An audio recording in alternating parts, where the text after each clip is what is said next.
So, what advice do you usually give students who want to follow your footsteps by, first of all, studying abroad and also doing cybersecurity? Yeah, I mean, what I tell people is that you need to understand what you want. What's your motivation? What do you want to do? Is it because you want to have a career in this aspect, or you want to make more money, or you just like, dealing with challenges in cybersecurity or in computing? So what motivates you? That's the first thing. So is that motivation that drives you, that gives you the power to keep going every day? Because it's not easy to do a PhD. Adeboye left his country with the goal of being a master's degree holder, but life had its own twists, and he ended up studying for a PhD, and a PhD, not only a normal PhD, but a cybersecurity PhD, and is currently the professor at the same school he studied from, the University of Salford. So if you were starting a PhD today, knowing what you know now about the job market and the academic world, what specific sub-discipline of cybersecurity would you bet on? Yeah, that's a good one. Hello and welcome. Today we have Olayinka Adeboye on the show, a PhD holder. I don't know how it feels like to study for 7 years. I'm about to find out. So are you. Welcome, Olayinka. Thank you, Dio.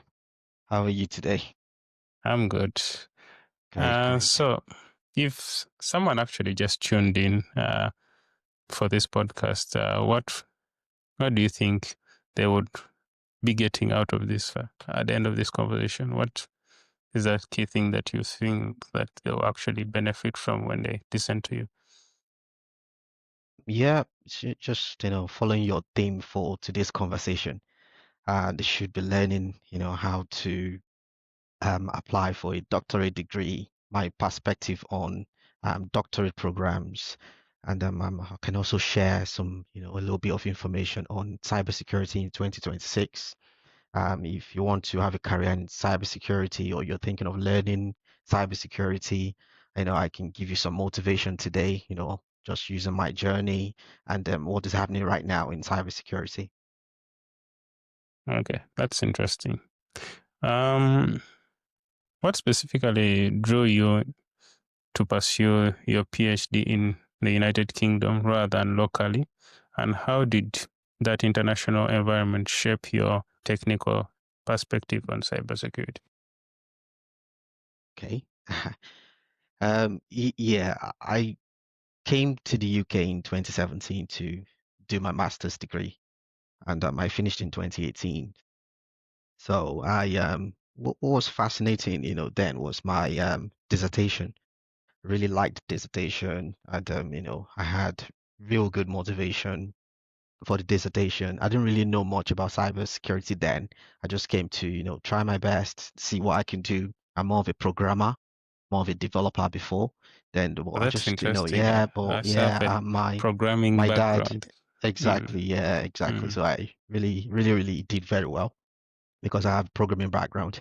And my dad had to convince me to do cybersecurity. I don't really know what he saw in the future, and I had to listen to him. So I didn't really know much about cybersecurity, but my dissertation really helped me, gave me good motivation, and the dissertation was about looking into social media data privacy then, and I was really, really keen into it because nobody is really looking at data privacy then. Everyone is always talking about security, data security, not much on data privacy. So I was looking into data privacy, and I'm trying to understand how organizations collect our data, how they use our data, and how they share them, what kind of data breaches all this cause then. It really motivated me to, go deep into researching social medias and how companies treat our data, which was really good for me. So I wanted to, take this a little bit further, learn more about this. So I was looking at what is the next thing I could do that can help me, to develop this new challenge of mine. And I started thinking of a PhD. So and to study PhD, in data privacy. I think it might be best to do it in the UK than in locally in Nigeria back then. So I spoke to a supervisor, and the supervisor had to, redirect my idea a little bit.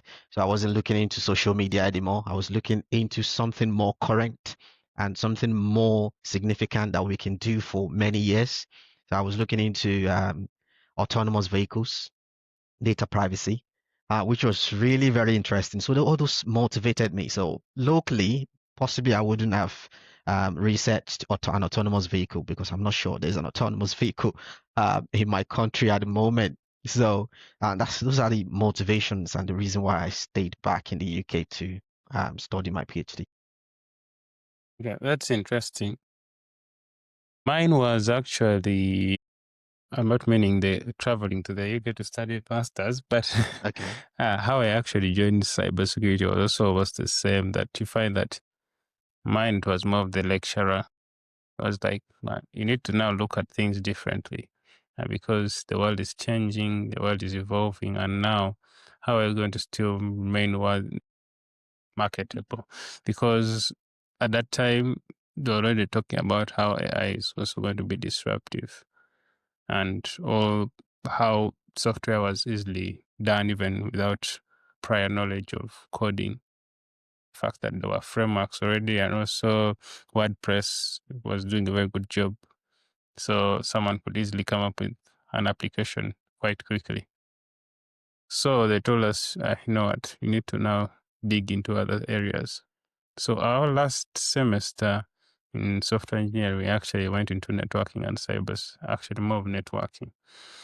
So when we did networking and I did Windows server, I started playing around with the networks and I was like, wow, I need to dig deeper. So that's how I entered that rabbit hole of actually cybersecurity. It's like you never jump into it. You just find yourself more curious, and then you end up, getting Exactly. into That's it right. like that. That's right. Yeah. So what are the biggest cybersecurity challenges students face today, and how can they protect themselves? Okay. You mean the biggest challenges people face, everyone faces. Is that what you mean? Not just students alone, but maybe everyone Yes. in society, in our community, and the kind of challenges they face today in cybersecurity. There are lot of challenges today in cybersecurity. Looking away from organizational challenges, I should say the first challenge, to people in society, in community today in cybersecurity is phishing attacks. I think phishing attacks is quite old, but it's still very, very rampant, in Yeah. 2025 and in 2026, given the development of AI as well in 2026. Phishing True. attack has evolved. We have, very good phishing now. The people now send phishings that look very real. You cannot tell if they are fake or real. So people Yeah. are susceptible to clicking a phishing link in 2026 than back in the Before. days. Yeah. Yeah, before because of AI, and Yeah. which is a really big challenge. Yeah, because I've been tested so many times as well. People have sent me phishing links, and I've investigated them, and possibly I can't find anything that makes it suspicious. It's very hard to tell if it's suspicious or not. Yeah, and that's what people are going to be falling into this year.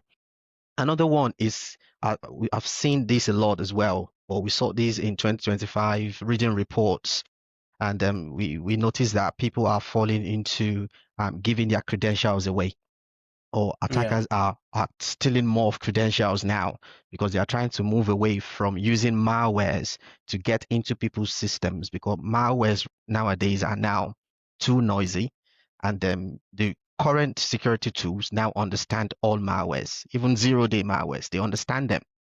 So the attackers are now moving away from using malwares. They are looking for more subtle ways to get into people's system, more ways to access people's system without that noise. So what they are doing now is that they're focusing on stealing credentials, credential harvesting, stealing cookies, authentication tokens, and all these things, just to get into people's systems without making too much noise, and very easy to do as well. So people should be wary about giving their credentials away, and should be very protective using multi-factor authentication just to make sure they are protecting things better, even if they give their passwords or sessions keys away. Possibly there is another form of authentication that can still, help them secure their platform or their web application or their devices. Yeah, which I think is two of those challenges are really key, that people need to take very seriously in 2026. Yeah, that is true, because now it's actually the credentials. Because nowadays, if they're not using, because now the antivirus usually use signature-based way of preventing attacks, but they also do UEB, user entity behavior analytics. So you find that those are the two elements. So if they're able to know what you do, UEB, and also the device itself, and then also the signatures for the latest vulnerabilities, you find that it's way easier for them to detect. But now if you have the credentials of someone who shared them freely, it makes your life way easy. You don't have to go through all that Yeah, hassle and of sometimes you coming don't up. need to share them freely. Attackers find a way to get them. Yeah, they find a way to harvest them. They harvest keys, they harvest credentials, they harvest tokens without even you giving them away. Yeah, they find vulnerabilities in systems. For example, there are reports. Verizon reports showed that there were many credentials harvested from VPNs and from edge devices as well. So you don't have to give them away; they can harvest them. They find a way to harvest them and get to use them to access systems. It's interesting, especially with the VPNs being used, because nowadays most people, when they tune into a VPN, they just think everything is safe, and also they don't notice the type of permissions they actually give those VPNs, especially the free ones. Deep dive research so recently, what is one under the radar vulnerability or trend you think the industry is currently underestimating? Yeah, that's a good question. Yeah, about my research, yeah, I think I can't remember now exactly when I finished, but it's 2 years ago or 3 years ago now. So it's a long time. And many things have changed since then. And what I think organizations are underestimating right now is in the remediation of threats.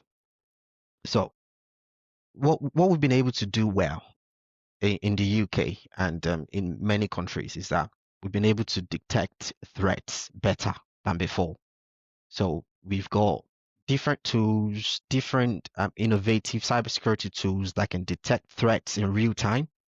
We've got SIMP tools, we've got EDR tools, we've got SALT tools, so many tools that can detect threats really quick, and is really helping organizations in the UK to detect threats in real time, which is very good. But what organizations are missing right now is in responding to the threat that is being detected. So when you get a reported threat in your company that we found a threat and you need to fix the threat, organizations still spend like many days trying to fix it. What's the reason for this? We don't really know. I possibly think it's because possibly they don't have the resources, or possibly there's something going on, or they are underestimating it, or whatever might be the case that we don't really know. That is the challenge. Reading the Verizon threat report, it says that it takes organization about 30 days, an average of 30 days, to fix a problem that has been detected. And so why is it taking them that long? Because threat actors possibly need less than 30 days to complete their mission. in terms of attacking a system and getting away with it. They possibly need less days. So if you give them 30 days, that means they could do whatever they want to do and then keep doing it before they complete their mission and they are off in 30 days. So can we try and reduce the days in terms of remediating or fixing problems, fixing vulnerabilities and fixing misconfigurations in systems? Possibly, I think organizations should be looking into these areas in 2026, looking at how to fix this problem. Possibly easy because of there's no access to security tools, or there are no resources. They don't have the expertise. They don't have the tools. What could be the problem? Possibly we can use AI. We can leverage the advancement of AI, and then putting this together with human-centric capabilities can help in solving this problem. So that we can easily cut the number of breaches and number of incidents in 2026. That's actually very interesting, because I would expect that the fact that most tools are actually run by AI, that it should have been way easier. And the fact that also that you find that even the tools themselves, maybe the area may, I would say that the reason why it may take longer, 30 days, it's still a big number for my head to pass process. Maybe it's the human element. The fact that No, I feel like they... no, you can Go on. complete. Yeah, No, I because feel like I'm thinking that the AI and the human element, maybe the time for remediation on the human side. But I don't know. What do you think, Angela? I feel like the time for remediation is long because some of the threats do not affect core business functionality. So you will still report the threat, but then since the systems are still functioning, Exactly. maybe if they need to release some resources towards that, and they're like, okay, are we down yet? No. Okay, so we can we can just keep that at the back as people keep on working. So they don't know the risk that it would take for the remediation window to be closed. But as long as the systems are up and running, it will be difficult to convince finance to release those resources. I would think so. Until they know now the house is on fire, and then they would do that. Yeah, I can give you an example. Some in the Verizon report, it reported some leak API keys on GitHub. I think a company put some, or they uploaded some API keys on GitHub, and then Verizon told them to take the API keys down, or to take the page down, because those keys are private, they're personal. Attackers can use them to gain access to people's devices or platforms. So it took this, I can't remember the name of the organization that uploaded the API keys. It took them 98 days to respond. Yeah. It took them 98 days to respond, something like that. So, and it's not that they didn't get the message. That's they got longer the than a message, quarter. but exactly, yeah. But before they can respond, and this happens everywhere, not just with that company. It happens everywhere in the UK, and I think it's because of the human element. Is one, the human element is even AI as well sometimes, because AI is not absolutely autonomous for now. So you can allow AI to remediate for you, just like that, because we need to check what AI is doing. We need to be able to understand why would AI fix a vulnerability for you. Because they're selling the systems and saying they're self-healing. So yeah, there are systems that are self-healing. Yeah, but they that's a still very need common some term they human use. elements in them as well, to check their decisions, to check if what they are doing is right. They can reverse their decision as well, or they can reverse whatever they've done as well. So human element is still there, and is not completely overhauled. So that human element, I think, is a really big factor, and that we need to start looking into as well in 2026. Yeah. Then if you are still looking at that, now if in terms of schools, how can we actually incorporate that practical hands-on cybersecurity training into the curriculum, and how have you been able to incorporate it as a lecturer? Yeah, that's a good question, because all students want practical hands-on. When they come in for our program, that's the first question they ask, that is there any hands-on? And if they don't get the hands-on in the program, possibly they won't be happy. Or even sometimes, uh, even the hands-on implementation in our modules, in the workshop, sometimes is not enough. Students, when you read students' feedback, they say possibly that the hands-on is not enough. You can add more hands-on to it, or you can add more technical bit. So students are not always comfortable, or they are not always happy with the kind of hands-on that we've implemented so far, no matter how much technical the module is. But what we've done so far is that we try to teach fundamentals for the first 4 weeks, so that we let them understand what are the fundamentals of the module. And then maybe for the subsequent 7 weeks and 8 weeks remaining, then we can start introducing technical bits. And these technical bits are integration of industrial practiced state-of-the-art techniques that we got from our technical, our industrial friends, and incorporated it into our workshop and into our notes. And we try to teach them how to build tools, how to attack. For example, I teach cyber forensics, and cyber forensics is about investigating crimes as happened using digital devices. So we try to investigate real life crimes. We try to get real life data, real life crime scenarios from industrial partners, and then we try to use them. We give them hands-on um, materials, hands-on techniques, hands-on samples that we've gotten, so they can start investigating these samples and then reporting what they could find. So it's always very interesting, trying to get students to investigate these. What can they find? They're so happy using tools, setting up tools themselves, and using current tools and trying to find information or find evidence about a crime, or trying to resolve an incident.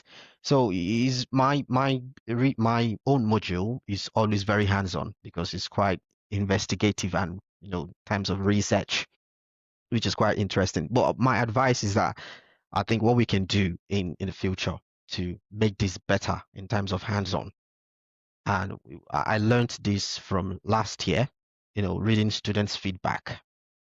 So I think what we can do to make this better in the future is to try and give students like a project, not towards the assessment, but towards the end of the workshop. Give them like a project for them to build something up, build like a tool. You can tell them to build like a threat detection tool, and then use the threat detection tool to understand how security tools, pick up threats, detect threats on the network, and then how do they inform organization about the threats on the network? How do they report this to the organization? So we can tell them to build a simple tool, or just part of the tool that operationalize this kind of scenario, which I haven't been teaching that much because it's not part of the module. It's just like a prerequisite to the module. So I can tell them to build this hub and then see these prerequisites themselves,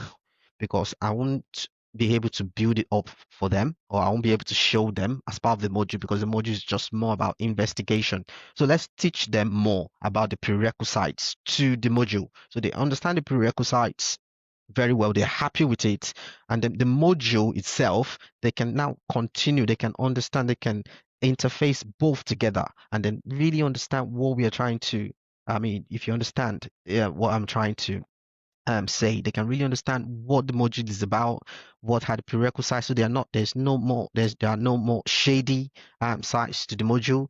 They know everything. They can know what has been taught before, and what they are expected to get as well in the future. So I think that will really help going forward. Yeah. Yeah, that's when you were talking about that, that gave me an idea of Okay. maybe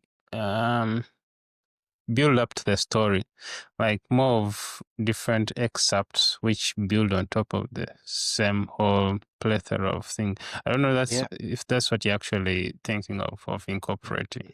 Exactly, yeah, because many of them don't have the experience, they don't have the knowledge. Some of them don't have a clue at all. Some people are very good, they know what they are doing, so they can easily relate with the module. You don't have to teach them any prerequisites. They understand, they have maybe cybersecurity background where they are coming from. So they understand what they're doing completely. But many of the students in the class don't really understand it. They're just like, okay, what's this? What are you doing? But because there are some prerequisites, something they should have known before they start the module, and they don't really know it.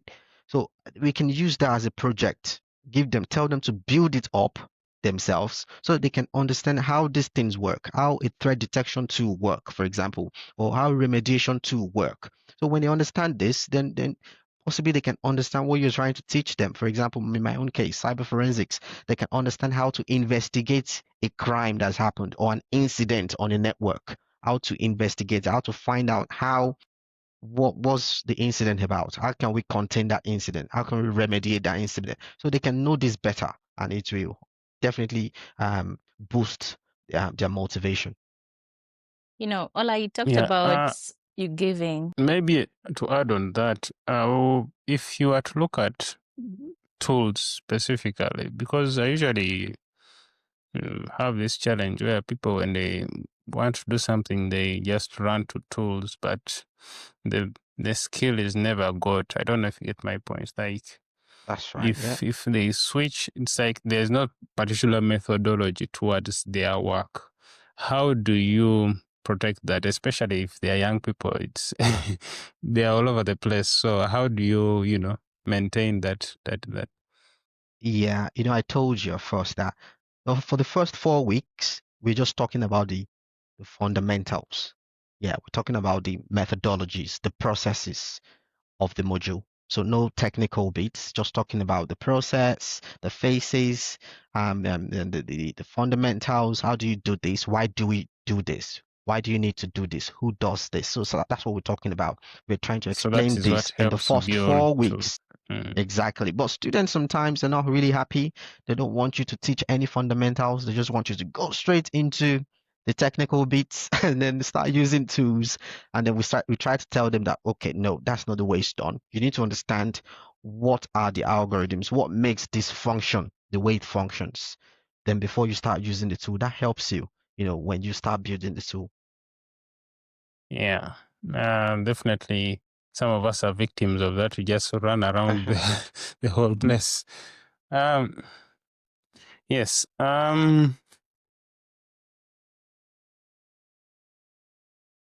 2 years ago, you graduated. And, with AI, it has actually changed the game. And how has your original research adapted to or been a challenged by the rise of generative AI in cyber attacks? Yeah.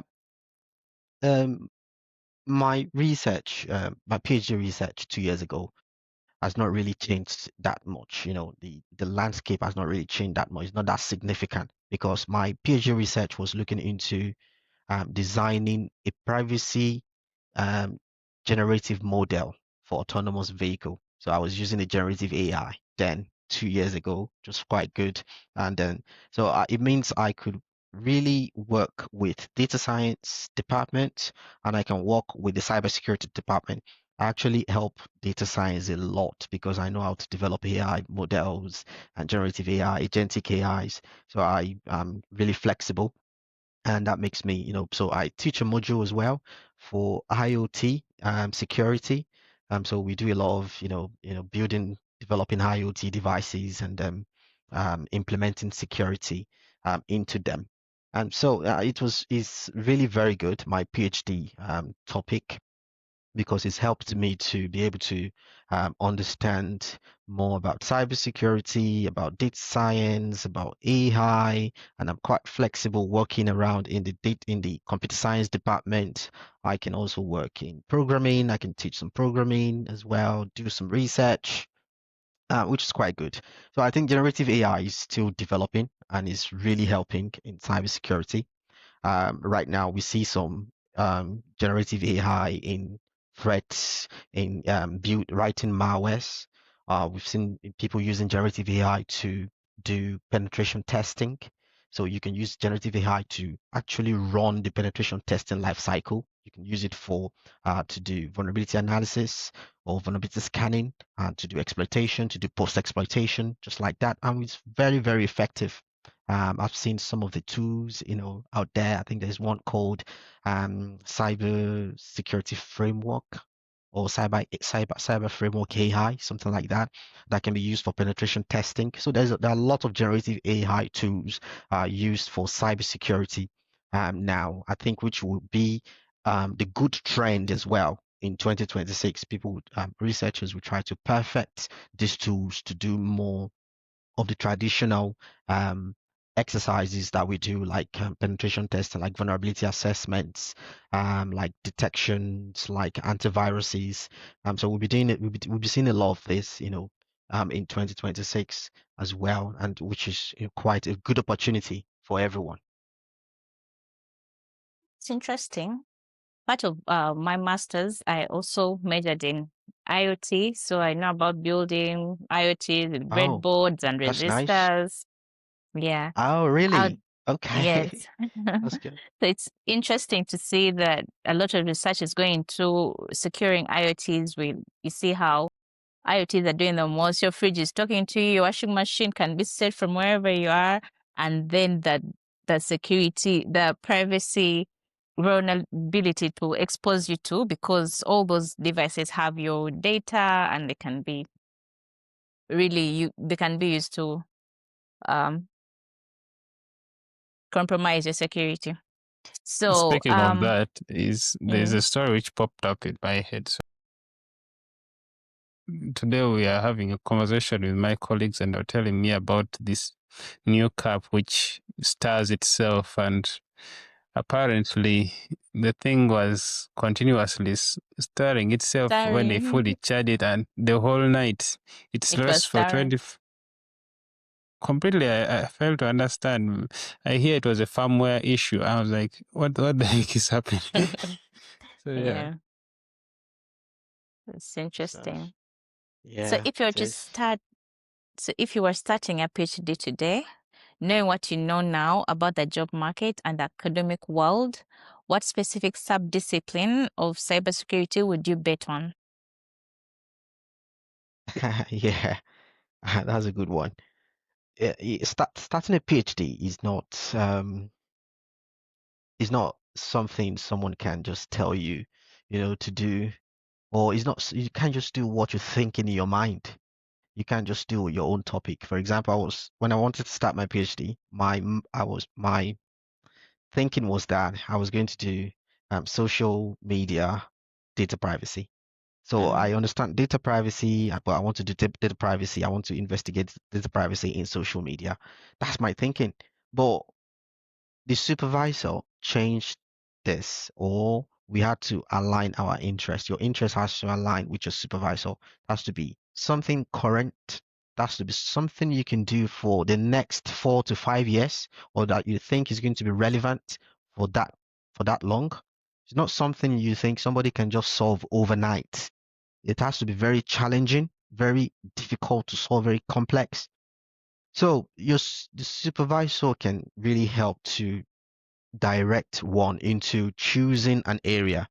So then autonomous vehicle was current. People are researching on autonomous vehicle, self-driving vehicles that drive themselves. They're trying to look at their security, trying to look at their data privacy, which was a current discussion then in the UK, and it's still quite relevant to today. So you see, that's about 5, 6 years ago, and it's still quite relevant. So those are kind of topics people want you to bring forward for your PhD. So I think if I want to advise one today, I'll possibly be advising them based on my own interest, because I have two research now. One is on developing an IoT heterogeneous ecosystems security in terms of developing a lightweight cryptographic systems for IoT. That's one. So we're looking at what's going to happen in the next future in terms of lightweight encryption. So in the nearest future, possibly we're going to be having quantum computing that will be able to crack many of the encryption algorithms that we have today, and many of them will become obsolete. And then if you look into IoTs use lightweight encryptions, and then it means they might be vulnerable to quantum computing. So what happens in 5 to 10 years They're time? vulnerable now and even more vulnerable in the time to come. Exactly. So possibly I want to tell a PhD student to go in that direction, because it's going to be relevant from now till 10 years time. So it's a very good area to look into. And I have another research, which is in AI. Definitely, everyone wants to work in AI right now, or any topic on AI, which is good. Yeah, but I want to use AI in trying to improve threat detection tool and remediation tool, and making them look real, and making them look human-centric as well, just the way human experts behave as well. So can we train AI as well to be human-centric, to behave like humans in terms of detecting threats, in terms of fixing threats, vulnerabilities, and misconfigurations, and any kind of security issues? I think that's another area people are looking into now. If you can do that, I think companies are going to be really, really happy, or most especially small and medium companies. So I will be advising students to go into, because those are the area I'm looking. But we supervisors, we are always very selfish anyway, because we like students to work on what we are what we are working on. Yeah, yeah, yeah. I like that you didn't exclude yourself. It's very honest. Very honest opinion indeed. yeah. Yeah. So, what advice do you usually give students who want to follow your footsteps by, first of all, studying abroad and also doing cybersecurity? Yeah, I mean, what I tell people is that you need to understand what you want. What's your motivation? What do you want to do? What exactly do you want to do? That's the first thing I tell everybody about. So when I'm asking students, just tell me about you, tell me what you're doing, and tell me why you want to do it. That why is what I want to learn more about you, which is your motivation. I want to know why, what's motivating you? What do you think? Is it because you want to have a career in this aspect, or you want to make more money, or you just like, dealing with challenges in cybersecurity or in computing? So what motivates you? That's the first thing. So is that motivation that drives you, that gives you the power to keep going every day? Because it's not easy to do a PhD. I'm sure it's not easy to be a lecturer as well, because in cybersecurity, I'm sure in other departments as well, they're always keeping up with new trend, new technology, and you need to keep studying. And so it's not very easy, to keep up with all these things.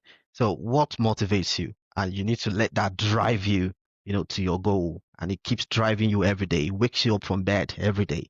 It makes you want to do your research, want to do new things. Not dwelling on what maybe 2 years ago, 5 years ago. You need to keep your motivation is key.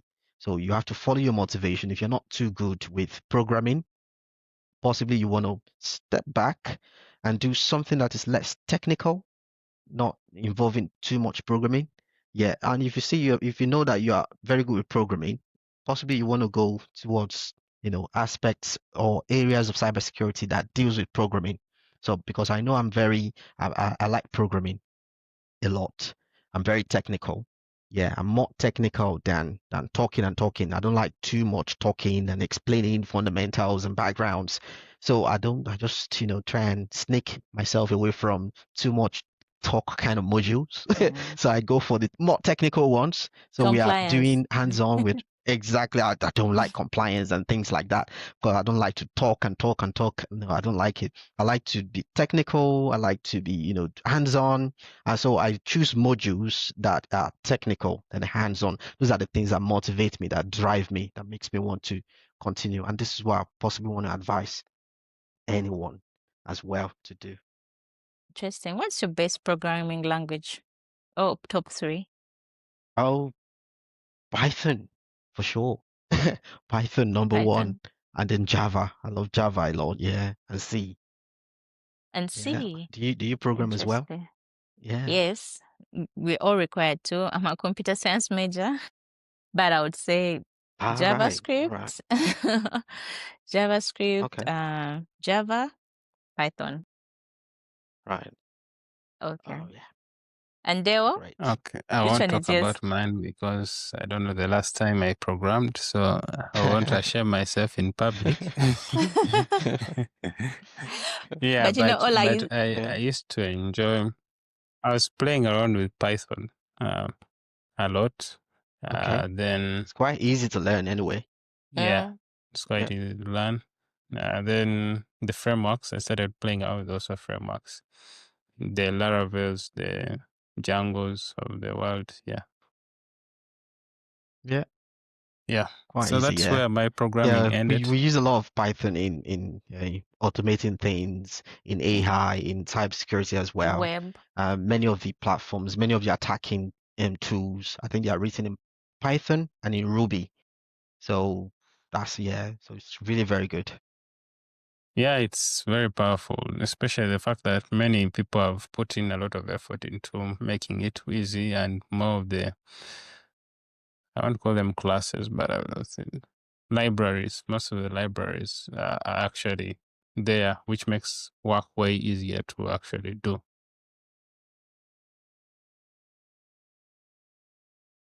So we've talked about, so now we are in the parting shots. First of all, thank you for coming on the show. We had a good time. You've talked, and I don't think I'm yet convinced to be a PhD student. But check on me, maybe next year we shall see. Maybe it could be changed. Yeah, but where can people find you? And if people want to see your work, where can they check it out from? LinkedIn is a very good place to find me, to find what I've done. I'm also a member of IEEE as well, so you can just Google me up. Possibly you can show some of my affiliations, can show some of the things I've done. You can find me. You can just a very good place to also find me and find what I'm doing is the university's website. So if you type my name on the university's website, University of Salford, you can find me there. It tells a lot about me, shows you my profile. It can give you links to other places that I've also published my research as well. Okay. Yes, thank you for that. We'll add that in the show notes. Other than that, see you. Thank you for coming on the show.